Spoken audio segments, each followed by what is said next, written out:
Welcome to Meet the Press Now. I'm Kristen Welker in Washington. If it's Tuesday, voters are voting, heading to the polls to cast their ballots in primary races that will set key matchups in November's midterm elections.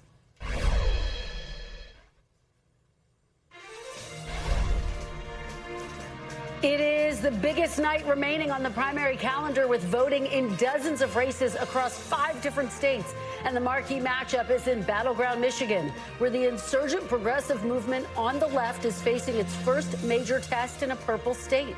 The establishment-backed candidate is Congresswoman Haley Stevens. The progressive-backed candidate is Abdul Al-Sayed. The winner will face Trump-backed Republican Mike Rogers, who's running unopposed. This is a must-win race in November for Democrats if they want to take back control of the Senate. NBC's Shaquille Brewster spoke with Al-Sayed yesterday about the electability question that's been hanging over his entire primary campaign. What do you say to someone who's skeptical that someone as progressive as you can win statewide in a state that's as purple as Michigan is? You know, purple implies a certain model that we've often foisted on politics for a long time, despite the fact that that model has proven incorrect for a very long time, that there's red and there's blue, and in the middle there's purple, and that if you're not a Democrat or a Republican, that in the middle you're moderate, right? I just don't think that's true. If everybody was so moderate, why would the state elect Donald Trump twice? I got an alternative hypothesis. The alternative hypothesis is that people are so sick and tired of establishments on both sides of the aisle that are bought off by the corporations who are nickel and diming them at every turn, that they were willing to hold their nose and vote for Donald Trump twice.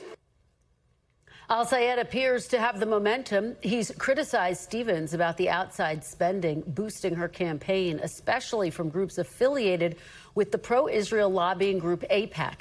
Congresswoman Stevens has leaned into her establishment bona fides as proof that she can get things done in Congress, and painting Al-Sayed as the easier candidate for Republican Mike Rogers to beat. There is a reason why Republicans are already spending thousands and thousands of dollars meddling in this primary, trying to maybe get their preferred candidate. Look, when it comes to Michigan, I run through anyone and anything to stand up for us. And on the question of whether Democrats can unite behind a candidate after such a hotly contested primary, some voters telling NBC News yesterday their support in November is guaranteed, but others say they aren't so sure. I will vote for Stevens in the primary. If Al-Sayed ends up winning tomorrow and becomes the nominee for the Democratic Party, what will be your calculus heading into November? Would you rather give that seat to a Republican, or would you rather Al-Sayed? Al-Sayed. Would you vote for Haley Stevens if she won tomorrow? I would have to think about it. Your vote's not guaranteed just because she's a Democrat. Yeah, no, I wouldn't say so. Joining me now, of course, on this big primary day is NBC's chief data analyst, Steve Kornacki, who's at the big board.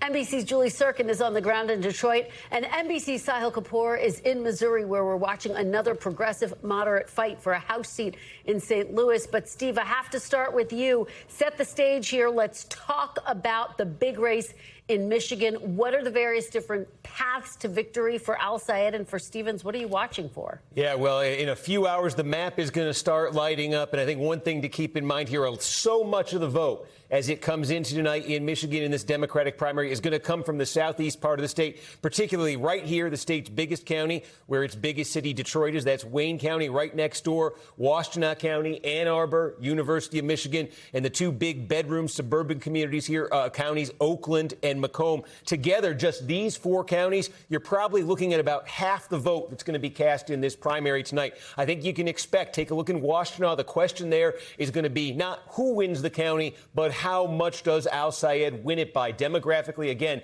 big college area, Ann Arbor, University of Michigan. This is where he's expected to do very well. Can he run up a big score right there? Meanwhile, for Stevens, I think Oakland County, her political base, into Macomb County, she wants to be doing well there. And the real wild card here is going to be Wayne County, because we say Detroit, but Wayne is also much bigger than Detroit. Wayne County, in fact, itself is 20% of all the votes that are going to be cast tonight in the primary. And there's a bit of a split there. When you get outside of Wayne, you got other cities in Wayne County like Dearborn Heights, like Hamtramck, Dearborn, the first a majority Arab American city in the United States of America. You can expect in places like that, Al Sayed potentially to be posting some very big numbers. In the city of Detroit, though, Detroit itself is 75% black. And actually, Al Sayed did not do that well there when he ran for governor in 2018. Polls have suggested Stevens is doing substantially better than Al Sayed with black voters. So can Stevens run up big numbers in Detroit? But Wayne County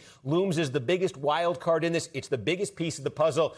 The bad news, Kristen, is if past his prologue, Wayne is also the slowest at putting its results out there. So if this is a close race, we could be waiting late into the night for Wayne County. Well, we are ready for all of it, Steve. Look, one of the big questions tonight is just how much momentum do these progressive candidates actually have? And progressive candidates are running in a number of different districts. So where else are you going to be watching for clues about this tonight? Yeah, I mean, take a look here in the 7th congressional district here tonight.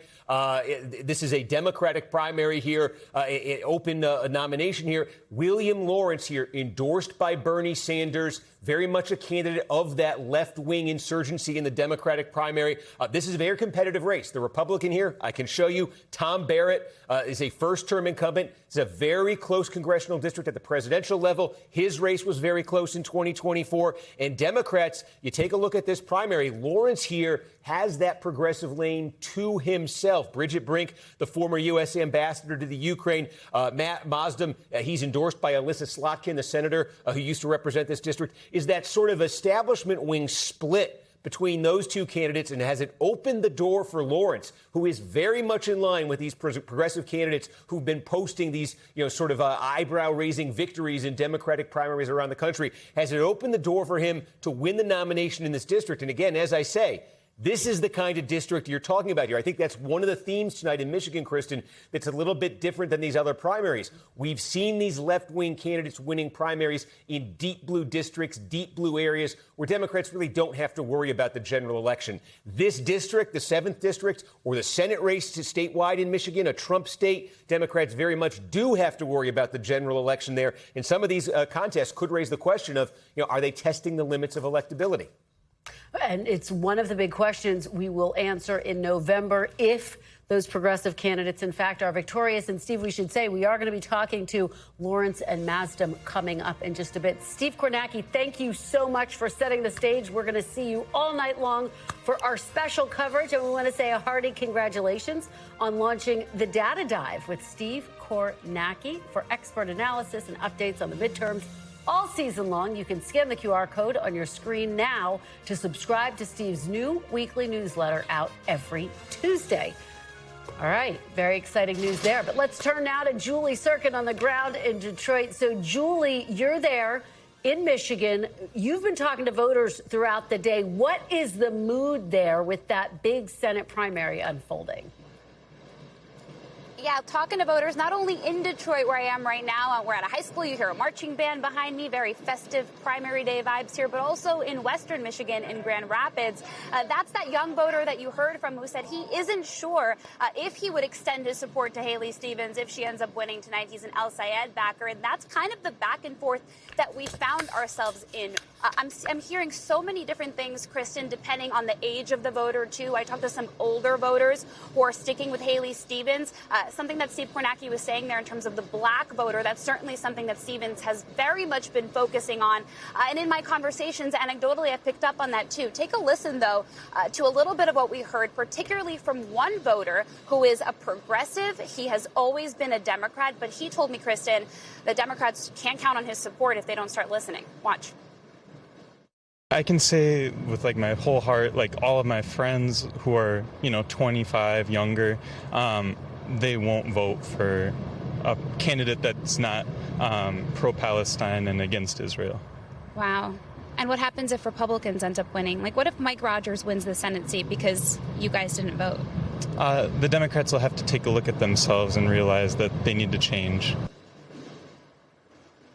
That is so fascinating to me because we've covered the New York City primaries. Democratic leaders back in D.C. downplayed those results. But we are in Michigan. We are in a purple state. And the Democrats here, the younger progressives, they still want the same thing that their friends in New York want.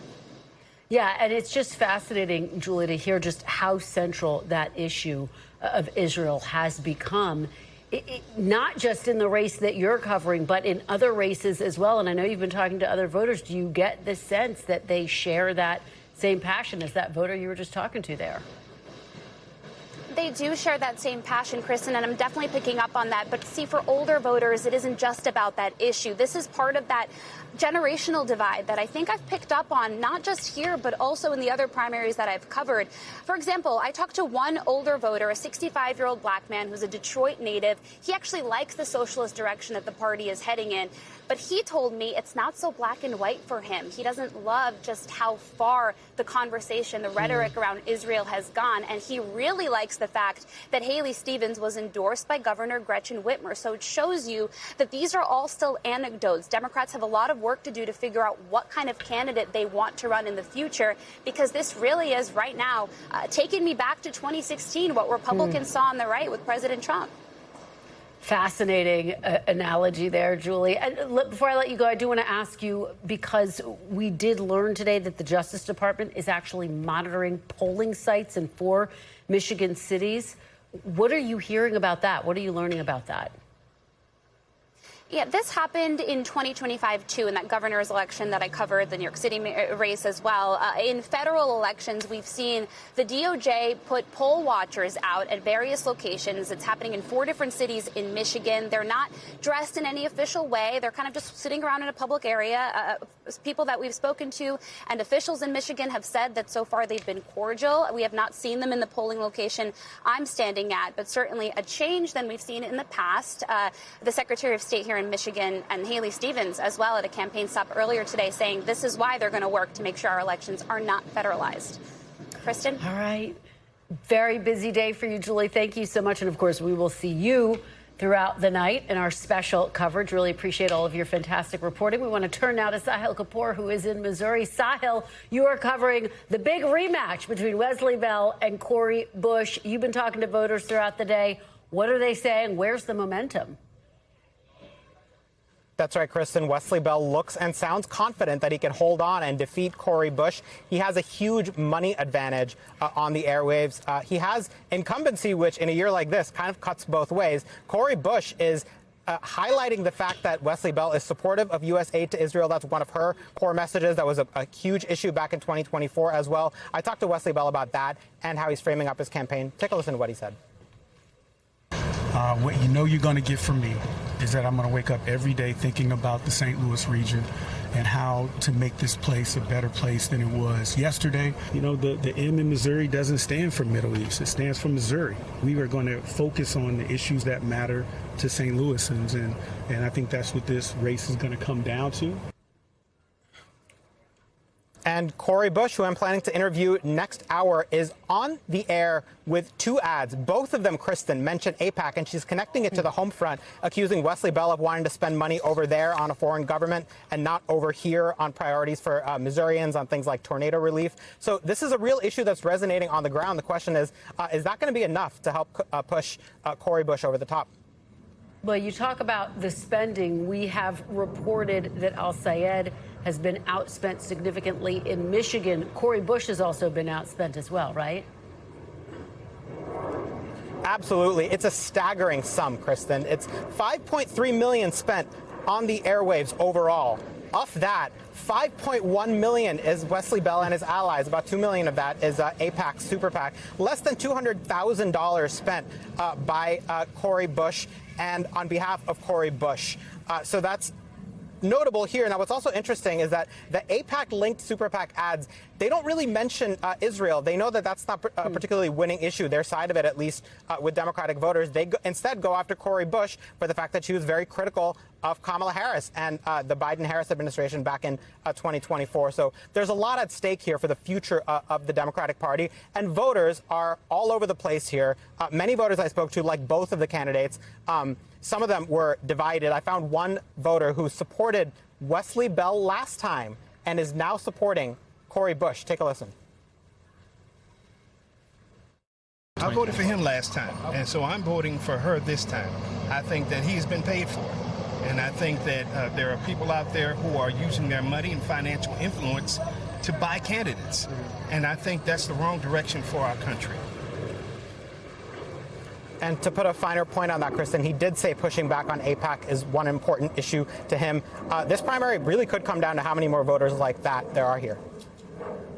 Sahil, great interviews, great reporting as always. And we will see you in a few hours because, folks, we are just getting started here. Special primary night coverage kicks off at 7:45 Eastern with the Kornacki cam tracking the results as they come in. You can watch it on YouTube or NBCNews.com.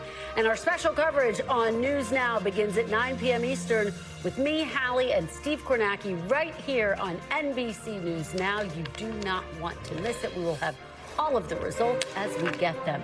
Coming up, as I just mentioned, we are going to dive deeper into the race for Michigan's 7th congressional district, a key battleground where Democrats' ideological rifts are once again on display tonight. Two of the top primary candidates vying for that nomination will join me next. You're watching Meet the Press Now.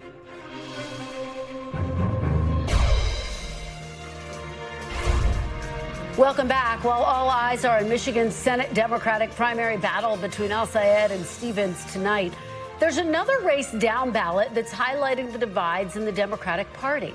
The three-way primary in Michigan's 7th congressional district has become the latest front in the tug-of-war to shape the future of the party in a swing district that the Democrats are hoping to flip in their quest to retake control of the House. Two moderate candidates, former U.S. Ambassador to Ukraine, Bridget Brink, and retired Navy SEAL Matt Maasdam are up against progressive activist William Lawrence, who co-founded the Sunrise Movement that advocates for political action on climate change. Centrist voters are split between Maasdam, who is backed by Senator Alyssa Slotkin, who used to hold this seat, and Brink, who has the backing of prominent local Democrats. It creates a potential opening for Lawrence, who's backed by Senator Bernie Sanders, as well as Al-Sayed. I will be speaking to Mr. Maasdam in just a moment, but first, joining me now is Democratic candidate for Michigan's 7th District, William Lawrence. Thank you so much for joining me. Really appreciate it. Thank you. I'm so glad to be here. Well, we are so glad to have you. This is literally the home stretch, just hours to go. So what is your closing message to voters? If you want an unbought, independent-minded candidate who is going to stand up against AI data centers, fight back against these stupid wars around the world, and bring our money home to invest in the American people, I would love to earn your vote before the polls close at 8 p.m. And how do you see the stakes? Because the moderate Democratic voters seem to be split between your opponents right now. Has this effectively given you a path to be the front runner? How do you see it? You know, I think voters are tired of corporate-funded candidates on both sides of the aisle, whether they be Democrat or Republican. And we've built a powerful grassroots movement in this district by standing alongside regular folks against the billionaires in Silicon Valley and Wall Street and the insiders in Washington, D.C. So I'm very proud of the movement that we've built. And even now we have hundreds of volunteers out there making phone calls and knocking doors and making sure that people get out to the polls. So let's talk about the stakes here. They could not be higher. Democrats see this as a key pickup opportunity in their quest to try to win back the House. Obviously, Tom Barrett holds the seat right now. He won back in 2024. And there are concerns, as you know, that a progressive candidate may struggle in a swing district. I want to read you what State Senator Sarah Anthony told the New York Times. She said, quote, "People are absolutely worried about Lawrence being able to beat Barrett." She added, "The recriminations could be harming our party in ways we can't see yet." What do you say to those concerns? How do you respond? I feel great about our chances to beat Tom Barrett in November because he has not shown up to do the job. He does not answer to the voters. He's voted to cause all of our health insurance premiums to rise. He voted twice for this disastrous and expensive war in Iran. And he hasn't shown up to do a single town hall because he knows he can't answer for his record. So we've been really building this campaign on the foundation of accessibility and showing up in all the places where Barrett has refused to and serving the constituents in the way that he has not. So I'm excited about the opportunity, should things go our way tonight, to unite the Democratic Party along with independent and frustrated Republican voters to send an unbought and independent-minded representative of Mid-Michigan to Congress.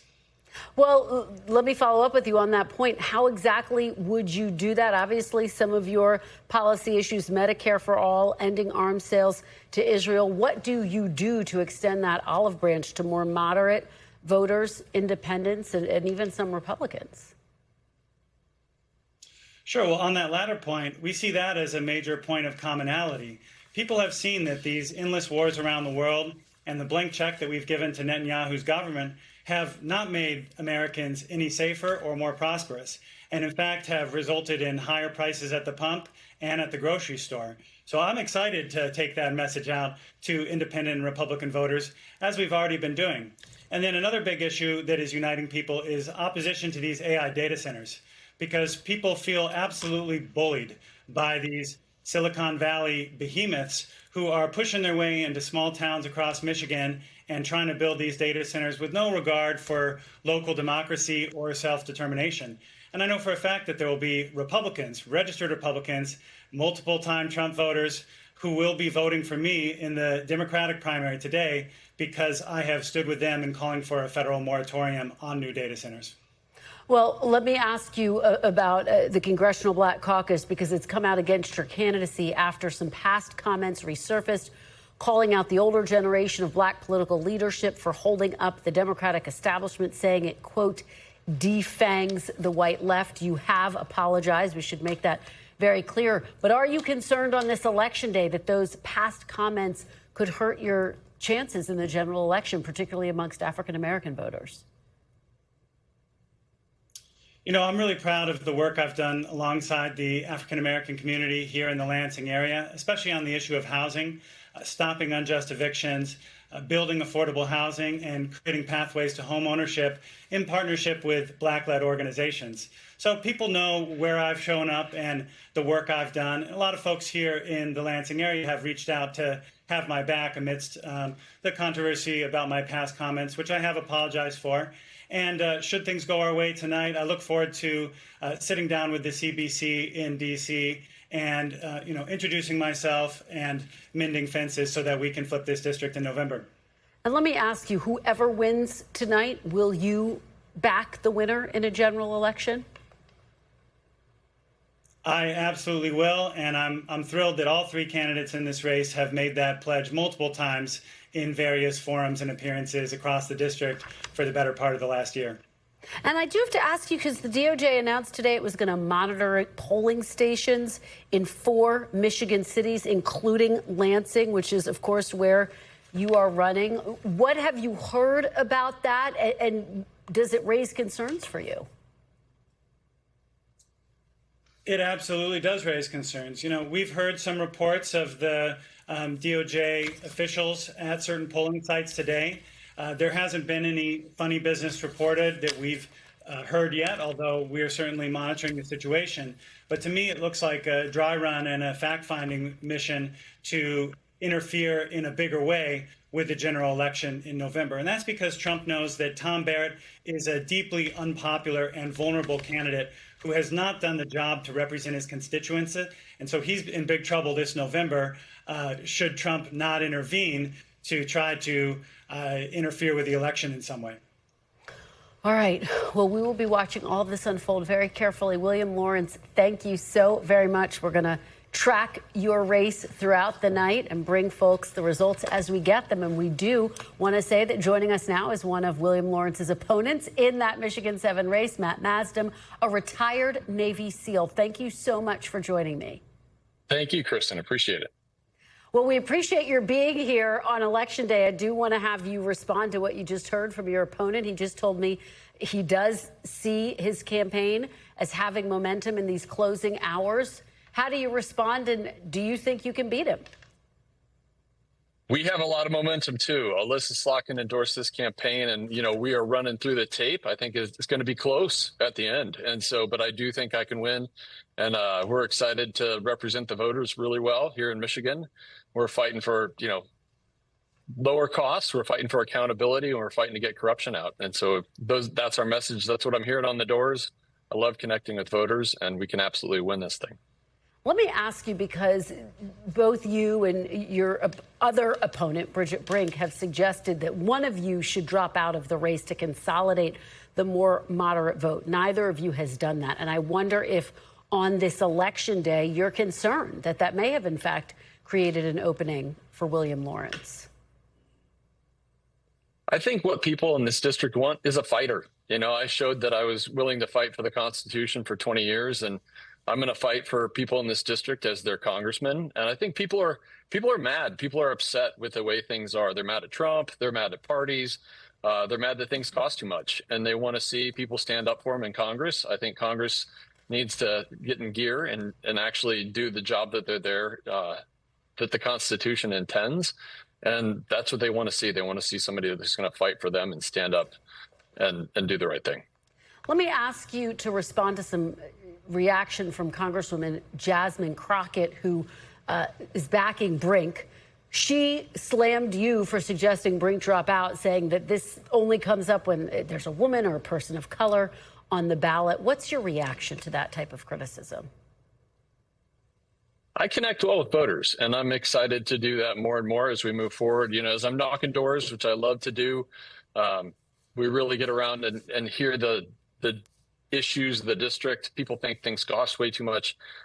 People think, Trump needs to be accountable for the rampant ICE raids, for Iran. And so I think I do the best job in this race of connecting with voters. And I'm excited to have people vote for me, in this race here on August 4th and then in the fall. So let's say you do win tonight. What is your strategy to court some of those more progressive voters who may vote for your opponent, William Lawrence, but also maintain your support amongst moderates and maybe try to win over some Republicans as well? It's a fine line to walk, particularly as you're trying to unseat the Republican Congressman, Tom Barrett. I said people are mad. There's a lot of energy in this race. And so I think they're excited to flip the seat in the fall.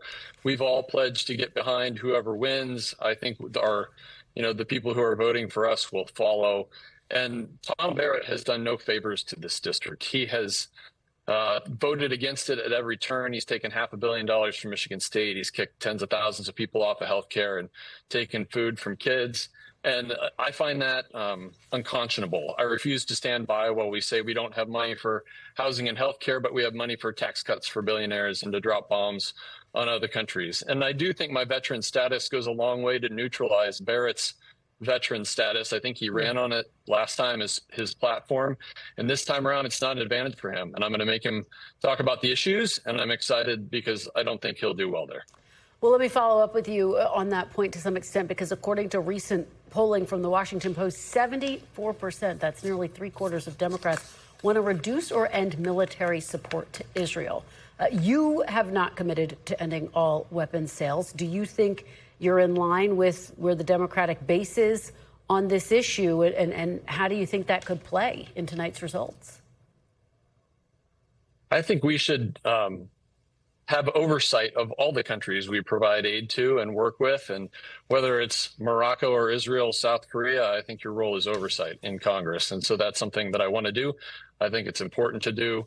And I'm looking forward to doing that for the country. In this district, like I said, before, the things that I hear about over and over and over are that things cost way too much, are that we're trying to hold Trump accountable for his bad behavior and to make sure we end corruption. And I think a lot of people look like they're going to D.C. to get rich. I'm doing this purely out of service. I'm a servant leader, and I'm here to serve the people of this district, and that's what I want to see in our leaders. Before I let you go, I'm going to ask you the same question that I asked Mr. Lawrence, which is this announcement by the DOJ that it plans to monitor polling sites in 4 Michigan cities, including in Lansing. What's your reaction to that? Yeah, I think that's the Trump administration trying to inoculate people to thinking this is normal, and it's not. Whether it is having ICE at the airports or monitors at polling stations, I think it's bad. And I think it starts little, and I think they incrementally get bigger and bigger and bigger, and we need to refuse it at every opportunity we have and push back. And so that's not the role of the federal government. That's the role of state government, and we're here to make sure that's the case. All right, Matt Maasdam, we will be up late with you tonight. We really appreciate it. Thank you so very much for joining us on this election day. Thank you, Kristen. Appreciate it. Thank you. We do too. Coming up next, the view from a veteran House lawmaker who knows a thing or two about what it takes to win in a purple state. Michigan Democratic Congresswoman Debbie Dingell is standing by. We'll tackle tonight's marquee races, the future of the Democratic Party, and much, much more. Stay with us on Meet the Press Now. Welcome back. And joining me now is Democratic Congresswoman Debbie Dingell of Michigan. Congresswoman, thank you so much for being here. We really appreciate it. It's good to be with you. It's wonderful to have you. It's wonderful to see you. We just heard from two, as you just heard, hopefully, of the candidates in the primary field of Michigan's 7th congressional district. It's obviously a seat Democrats are eyeing, hoping to flip in November. Based on what you heard here, based on what you know, do you think one candidate or another is in the lead, is best positioned to win tonight? I think all three of the candidates that are running for the 7th district can win the 7th district. I think that has been a very competitive race. Three very strong candidates. Each has their own history of activism, engagement, and we'll see who wins it. And then, like we have to do on all of the races, unite for the November election. Well, okay, you take me to my next question, that word unite. Let's talk about this Senate primary because it has gotten ugly, of course, between Haley Stevens and Abdul Al-Sayed. How does the party unite after tonight, Congresswoman Dingell? So I want to say this to you. I know I keep saying this, we don't have a choice, but I actually think there's it has been very not pleasant, ugly. The last couple of weeks are everything that I hate about campaigning. But having said that, I know both of these candidates. I have been neutral in this race. I know that both of them have far more in common than they have differences. They care deeply about how Americans are struggling and that they're going to fight for an affordable America, that they are worried about the people that they are asking to vote for them and what's happening to the cost of their groceries, the cost of gasoline, the cost of housing. We have a broken healthcare system. They might disagree on the approach to fixing it, but neither of them would ever have supported a big blank bill. I'm on television. I won't tell you what I think. They wouldn't have cut SNAP benefits. They won't support a war in the Iran where you'd have troops in the ground. And they both care about if there's an opening on the Supreme Court, who would be appointed to that. And in November, that's what's at stake. And that's why, and they both have said that they will help bring people together. As you know, one of the big dividing lines is on the issue of Israel. How do you see Democrats coming together in a general election? Can they, given the deep divisions that exist on that critical issue, Congresswoman? We have to. I probably am unique in that I've lived in the middle of this issue for decades and not the last couple of years. I've lived in Dearborn, Michigan. My neighbors were Arab Americans and Muslims, and I've known many people of the Jewish faith and thankfully was brought up by nuns who taught me to respect and love everybody. And we live in a country where freedom of religion matters. Having said that, I've seen hate. I've seen too much hate. I've seen hate on both sides. I deeply believe Israel has a right to exist. I also do not like what I've seen in Gaza and more recently in southern Lebanon. I know people that have been killed by bombs. If you live in Dearborn, half of the people there had family in Ben Jamil, which has been destroyed. So I understand that hurt and that pain.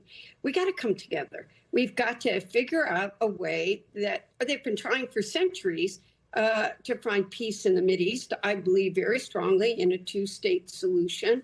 And that's our job, find a way to come together and to stand up to hate. When you see a rise in anti-Semitism, which I never thought I would see in this country in my lifetime, and it is very real. I have seen the hatred in Dearborn. I've had death threats for even talking to Muslims during my career. It's wrong. We got to stand up to hate, and we got to find that being willing to stand up to hate and find common ground, something that brings us together.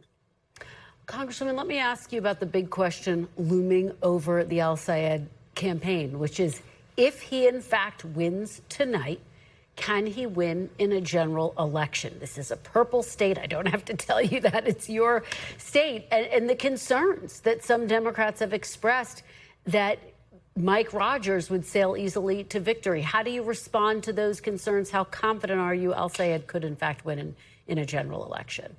If he wins, and we don't know who's going to win, remember the polls all showed Hillary Clinton winning. But I've watched them both campaign. Abdul excites a base. I think that you're going to see people who are going to vote in November because they want a House and Senate that are not going to be a rubber stamp for the current president, that are going to stand up on, would never have allowed a big bad bill to have passed. And I think that all of us are going to have a responsibility to remind people what is at stake, try to bring people together and to turn out that vote. And we all, whoever wins tonight, are going to be committed to doing that. And I'm going to keep trying to bring people together to do just that. Tonight is a huge test for progressives because it's not just the Senate race, as we've been talking about. It's House races in your state and other states as well. If tomorrow we all wake up and progressives have had a number of victories, what is the message and what's the takeaway for Democrats moving forward, not just into November, but for 2028 as well? So everybody wants to make this, let's divide us, let's put people against each other. I think you got to look at what the common ground is. I don't know what's going to, the 7th district is clearly a very competitive race. I do not believe that the Detroit race is something that can be attributed to labels. I think there are far more factors that are in there. You got to remember the 7th district had 3 strong candidates in it. So 2 candidates may have been more similar. So, look at what the candidates stand for and look for where that common ground is. And I believe that both Matt and Bridget will work to help the other, whoever wins that. So I think people have to not overread. I like to use 2 examples, Dingell examples. What do you label me? What's my label? I am the lead of Medicare for All in the House. I deeply believe that if you're sick in this country, you should be able to go to the doctor when you need to go to the doctor and get the medicine that you need. I think there are a lot of people, even in the Republican Party, that believe this. And we're the only industrialized nation in the world that doesn't do it. And my father-in-law was one of the authors of Social Security. And when that bill was going through, he was called a communist. You tell me who would call Social Security communism in today's age. Quickly, before I let you go, Congresswoman, I have to get your reaction. The DNC's proposed 2028 primary calendar. Michigan would be among the first 6 states casting ballots. What do you say, though, to someone who may argue the calendar actually favors a more establishment candidate and makes it harder for someone from the left, the far left, to break through?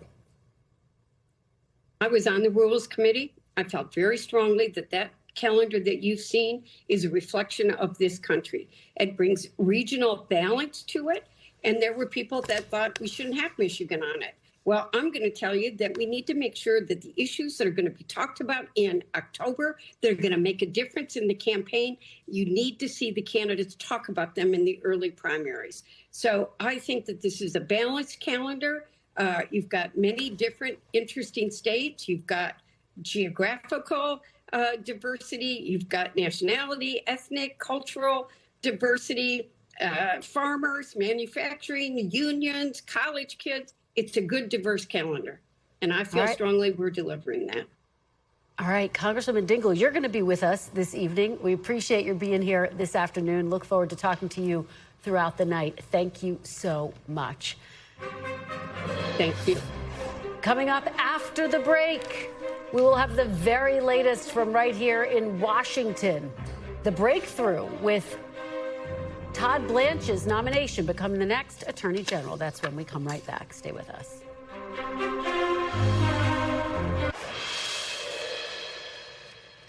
Welcome back. Acting Attorney General Todd Blanche is now on the brink of officially becoming the next Attorney General. The Senate Judiciary Committee advanced Blanche's nomination today with a 12-10 vote along party lines. Blanche's nomination had been on hold after two committee Republicans, John Cornyn and Tom Tillis, raised concerns about the fate of the proposed anti-weaponization fund that was part of the Trump administration's settlement with the IRS. Blanche announcing late Sunday he'd reached an agreement with Cornyn and Tillis to scrap that fund. Cornyn telling reporters today Blanche acted in good faith. Well, the weaponization fund is dead. We pointed out that the Department of Justice has represented that to numerous courts. And as to the idea that it could be revived in the future, I think it's highly unlikely that that could happen without the cooperation of the Department of Justice. And I think Mr. Blanche gave us the assurances that it was dead and would not be revived. And in this case, we have no alternative but to take his word for that. Blanche's nomination now advances to a vote before the full Senate. That vote is expected to take place later this week.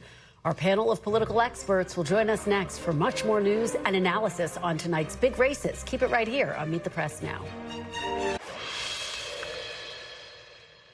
Welcome back. Joining me now is today's panel, Carrie Dan, managing editor for the Cook Political Report, Ashley Etienne, former communications director for Vice President Kamala Harris, and now a Meet the Press contributor, and Garrett Graves, former Republican congressman from Louisiana. Thank you to all of you for being here on this huge primary night. Carrie Dan, you and I are talking about the fact this is really the biggest night, the biggest remaining primary night until November. Set the stage. Well, the race really to watch here is the Michigan Senate race. It's one that we have been looking at from the beginning of the cycle as one that would be an enormous test of the progressive left in Abdul El-Sayed, who appears to really have the momentum here. He is certainly acting today like a candidate who thinks he's going to win this primary and win it handily. And this has been just a titanic clash of the establishment versus a candidate. He does not identify as a democratic socialist formally, but he's basically sounding like one. He's endorsed by Bernie Sanders.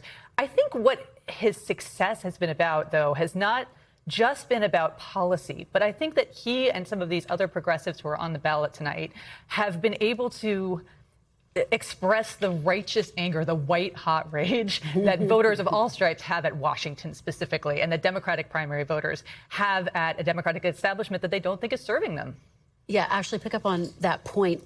What will you take from the results if Abdul El-Sayed does in fact win? Is it an indictment of the Democratic establishment? What message does it send heading to November? No, I mean, I think, you know, that the DSA candidates and those like El-Sayed, like, you know, represent an existential threat to the Democratic Party.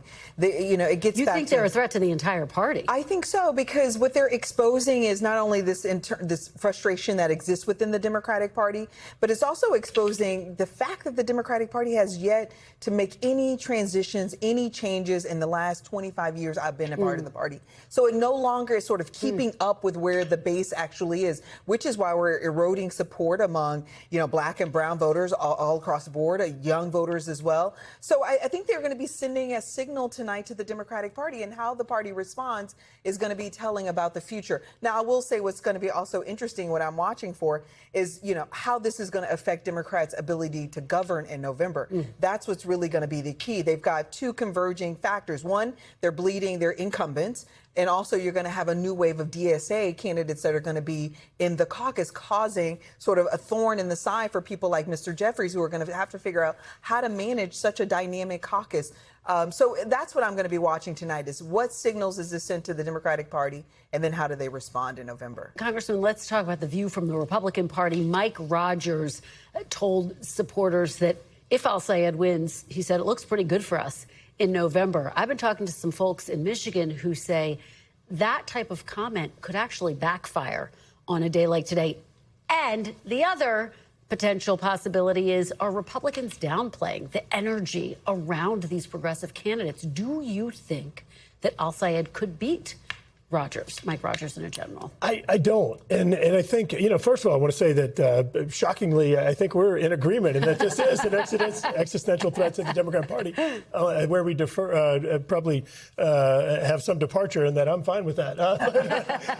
But look, truly, I think it's interesting the way that this candidate, that El Sayed, if you were in a true open primary situation, there's no way he would have a chance. And so it is interesting the way that you look at this, and this party politics has resulted in a distorted election outcome, or potentially a distorted election outcome. The second thing that I take away here is that this one's going to be a fascinating competition. It's a litmus test because you have Senator Schumer and Democrat leadership that's supporting Haley Stevens. You have AOC and Sanders supporting El Sayed. And so it's going to be very interesting to see how this plays out and who truly is in charge. Last point is that, look, that concern, or I think it was described as rage in Washington, it's real. People are frustrated with politics.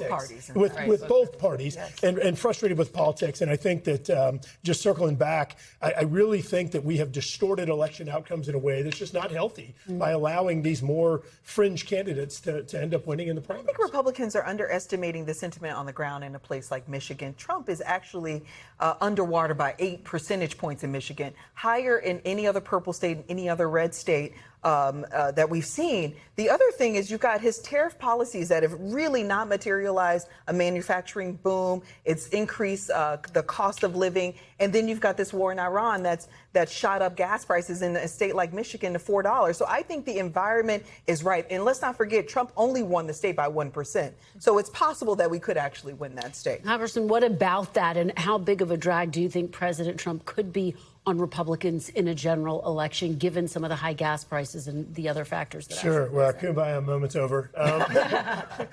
Look, I think that first, let's keep in mind, President Trump's not on the ballot. Mike Rogers is. And you can look at the polls that were noted earlier. Haley Stevens apparently is a more competitive candidate in Michigan on a general election ballot. And so I think that seeing Mike Rogers, looking at what the polls show with Mike Rogers going head-to-head with El Sayed, it looks like he could prevail in that case, which means that voters would elect a Republican. Carrie, let's talk about some other polling, which broadly looks at views on socialism. And it's really fascinating. 52% of Democrats have a favorable view of socialism, 43% unfavorable. But, Carrie, look at what happens when you ask independents. 17% favorable, 77% unfavorable. What does that mean about progressives, Democratic Socialist chances of getting elected in purple states in a general? And I think it's so important that you said purple states, because there are probably 8 out of 10 cases, these DSA or progressive candidates who have been elected over an incumbent or over an establishment-backed candidate are in very, very blue parts of the country, right? When Zoran Mamdani was elected, Republicans were thrilled because they thought we'll be able to tie every candidate in America to him. I think you have a very hard time timing Roy Cooper in North Carolina to these DSA candidates, but in these purple states, both Michigan Senate and there's a Wisconsin governor's race where there is a DSA-backed candidate who looks like she may be prevailing. Those are where I'm really looking in terms of statewide purple states and how these progressives are viewed by a general electorate. Independents, by the way, they don't like the Democratic Socialist label. They also don't like the president. They also don't like Republicans. And they don't like regular Democrats. This is a good point. They're generally dissatisfied in this moment. Actually, one of the big issues, and I started talking about this with Congresswoman Dingell, is over Israel. And we've seen some of these candidates who've been backed by AIPAC, for example, with the capacity to significantly outspend their challengers. But it's one of the issues that's just divided. Oh, absolutely. And Congresswoman Dingell says, no, there's a path forward and there's a way to come together on this issue.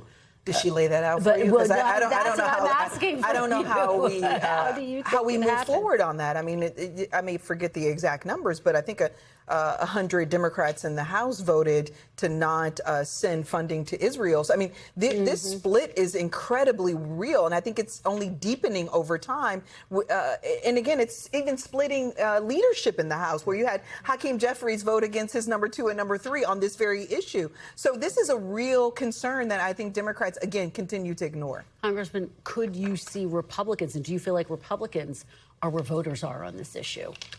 I think that first, you look back 15 years ago and you had Republicans and Democrats tripping over each other to be supportive of Israel, the only democracy in the Middle East. It is incredible seeing this evolution. I think it is consistent with what you're seeing in this demand for socialism in some of these DSA candidates. For people who are interested in that form of government, I can give a whole list of countries where they're welcome to go and enjoy socialism. 250 years of a great democracy in the United States, and I think we need 250 more. All right. Well, guys, thank you so much for setting the stage for election night. Carrie, appreciate your being here.